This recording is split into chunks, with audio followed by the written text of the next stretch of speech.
अस्सलामुअलैकुम and welcome back. सबसे पहले मैं ये बात करना चाहूँगा कि लास्ट वीडियो में जो हमने एक कॉपी बनाई थी अपने प्रोजेक्ट की, वो फॉर सम रीज़न शायद काम ना करे, तो आप उसकी कॉपी नहीं बनाइएगा, उसी को आप यूज़ करिएगा। ओके, हम प्रोजेक्ट स्टार्ट करते हैं अपना। हमने क्योंकि टेम्पलेट बना ली थी, अब हम आज इसी को समझने की कोशिश करेंगे।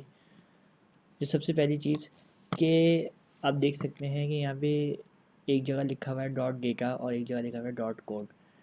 डॉट डेटा और डॉट कोड असल में दो सेगमेंट्स हैं, इनको आप डायरेक्टिव्स बोलेंगे।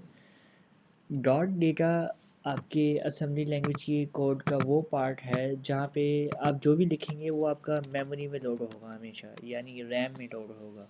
और जो भी काम आपको इंस्ट्रक्शंस करवानी होंगी वो आप हमेशा डॉट कोड में लिखेंगे। इसमें आप देख सकते हैं कि इस वक्त मेन प्रॉक वगैरह लिखा हुआ है, ये हम आगे जाके पढ़ेंगे कि ये क्या होता है। सबसे टॉप पे ये लिखा होना ज़रूरी है कि इंक्लूड अरविंद 32 इंक, यानी आप अरविंद 32 की लाइब्रेरी इंक्लूड करवाने हैं। फिर उसके बाद ये आपका एक स्टैंडर्ड टेम्पलेट है, इसको ये मौजूद होना ज़रूरी है। Okay, second cheese data types and variables. अगर आप, जाहिर सी बात है, किसी ना किसी प्रोग्रामिंग लैंग्वेज में आपने पहले काम किया होगा, इसमें आपने डेटा टाइप्स देखी होंगी कि इंटीजर हो गई और आपके पास फ्लोट हो गई, डबल, स्ट्रिंग, कैरेक्टर, ये आपके पास डिफरेंट डेटा टाइप्स होती हैं। बट असेंबली में आपके पास इतनी सारी डेटा टाइप्स नहीं होती, क्योंकि आप बिल्कुल ही डीपर एक बेसिक लेवल पे काम कर रहे हैं। तो आपके पास यहाँ पर बिट्स के हिसाब से डेटा साइजेस होते हैं एक तरीके से, कि जो 8 बिट्स होती हैं वो तो हमें पता है कि उनको बाइट बोलते हैं। तो अगर मैं अपने टेक्स्ट एडिटर खोल लूँ, 8 बिट्स जो आपकी हो गई वो आपकी कहलाएंगी एक बाइट। सिंपल, ये तो हमें पता है। लेकिन अगर हम मैं इनको 16 बिट्स तक रेज कर दूँ तो ये आपकी कहलाएंगी वर्ड। ओके, और अगर यही 16 बिट्स आपकी मैं अगर 32 बिट्स कर दूँ तो ये कहलाएंगी आपकी डी वर्ड या डबल वर्ड।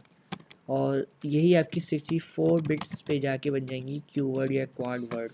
तो आप देख सकते हैं कि बाइट यानी एक बाइट्स, और अगर मैं बाइट का डबल कर दूं तो 16 बिट्स, यानी तो वर्ड उसका डबल कर दूं यानी 4 टाइम्स ऑफ बाइट, तो वो डी वर्ड बन गया या डबल वर्ड।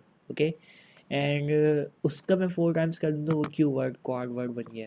तो ये आपके मेजर डेटा साइजेस हो गए। इसमें कैरेक्टर, इंटीजर और स्ट्रिंग वगैरह नहीं होते। असेंबली में आपको इन्हीं डेटा साइजेस को यूज़ करते हुए काम करना पड़ता है। और एक और डेटा टाइप है आपके पास या डेटा साइज, वो है रियल का। रियल 4, रियल 8, 10 वगैरह, ये आपके वही सिंपल फ्लोट डेटा टाइप हो गई, जो डेसिमल पॉइंट्स होते हैं उनको स्टोर करने के लिए होती है। ओके, हम जल्दी से आज एक छोटा सा प्रोग्राम बना के देख लेते हैं। हम मैं एक कोड लिखूंगा और आपको समझाने की कोशिश करूंगा कि वो क्या हो रहा है और ऑपरेंड्स वगैरह के बारे में। मैं सबसे पहले हम लिखेंगे move EAX4 add EAX5 and call write ईयर। ओके, अब मैं कंट्रोल F5 दबाऊंगा। Okay, 9 and press any key to continue, हम प्रेस एनी की कर देते हैं। अब एक चीज़ आप देख सकते हैं कि यहाँ पे हमने लिखा मूव EAX4। मूव यहाँ पर एक ऑपकोड है, ये एक मूव एक इंस्ट्रक्शन है और इसके आगे दो ऑपरेंड्स हैं। ये है आपकी डेस्टिनेशन EAX, और जो कॉमा के बाद जो दूसरा पैरामीटर होता है उसको हम यूजुअली सोर्स बोलते हैं। यहाँ पे सोर्स आपका एक हार्ड कोडेड वैल्यू है 4। तो इस इंस्ट्रक्शन को अगर मैं एवेल्यूएट करूँ तो ये क्या बनती है कि 4 मूव करवाओ EAX रजिस्टर में। ओके, एंड उसी रजिस्टर में ऐड करवा दो, यानी EAX में ही रजिस्टर में ऐड करवा दो 5 एंड कॉल राइट इंट। अच्छा, कॉल राइट इंट एक असेंबली का अपना फंक्शन नहीं है, ये आपको अरविंद 32 लाइब्रेरी प्रोवाइड कर रही है। मूव और ऐड जो है ये असेंबली के अपने फंक्शंस हैं, या क्या बोलेंगे इनको कि इंस्ट्रक्शन है, इंस्ट्रक्शन नेमोनिक्स। तो कॉल राइट इंट करवाने पे आपके पास जो स्क्रीन पे, मैं जो कंट्रोल F5 फिर से दबाता हूँ, जो स्क्रीन पे 9 लिखा हुआ आ रहा है, इसी वजह से आ रहा है, यानी ये प्रिंट हो रहा है। सो ओके, ये सिंपल बिल्कुल असेंबली लैंग्वेज का कोड था। अब अगर आपको वेरिएबल बनाना हो, वेरिएबल्स क्योंकि हम हमेशा से पढ़ते आए हैं कि वो मेमोरी में सेव होते हैं, तो ज़ाहिर सी बात है हम उसको डॉट डेटा में बनाएंगे वेरिएबल्स को। मैं ये कोड रिमूव कर देता हूँ।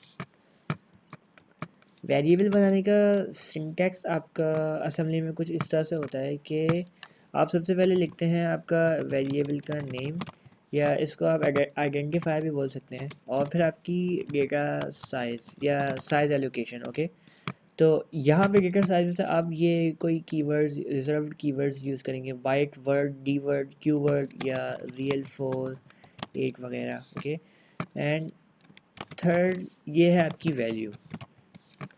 तो अब हम इसे इसी को यूज़ करते हैं। हम सबसे पहले लिखेंगे var1, ये मेरे वेरिएबल का नाम हो गया। एंड अगर मैं एक पूरी 32 बिट वैल्यू यूज़ करते हुए बनाता हूँ तो उसके लिए क्या यूज़ होगा? अगर बाइट 8 बिट्स है तो word 16 and D word use होगा। ओके, डी वर्ड, और मैं इस वेरिएबल में सेव करवाता हूँ 4। तो इस वक्त जब मैं ये प्रोग्राम रन करूँगा तो var1 में 4 वैल्यू सेव हो जाएगी। एंड ओके, अब मैं कुछ कोड लिखता हूँ कि मैं उस var1 को मूव करवा देता हूँ eax के अंदर।